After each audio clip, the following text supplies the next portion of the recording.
My goodness, অসাধারণ perform করেও দলকে জেতাতে পারেনি বাংলার কাপ্তান সাকিব আল হাসান। বাংলার পান সাকিব 2 ওভার বল করেও 15 রান দিয়ে, যেখানে 1 ওভার বল করেও 35-30 রান খেয়েও কিছু করার নেই, বলারদের কোনো আফসোস থাকে না।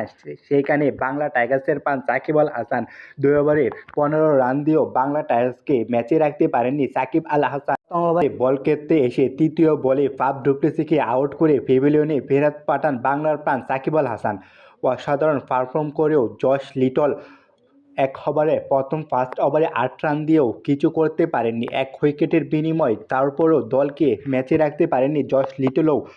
আবুধাবি টি10 লিগে শুরুতেই ব্যাটিং বিপর্যয় সামলাতে না পেরে কিছু করার ছিল না। প্রথম 8টি ওভার দেখে শুনে খেলতে দেখি, যেখানে টি10 খেলায় মাত্র 10টি ওভার থেকে সেখানে কিছু করার ছিল না। হরজতুল্লাহ জাজাই ও দৌসন সানাকার, যদিও সানাকার লাস্ট ওভারে 32 রান নিয়েও বাংলাদেশ টাইগার্সকে 106 রানের একটি লিড এনে দিয়েছিল।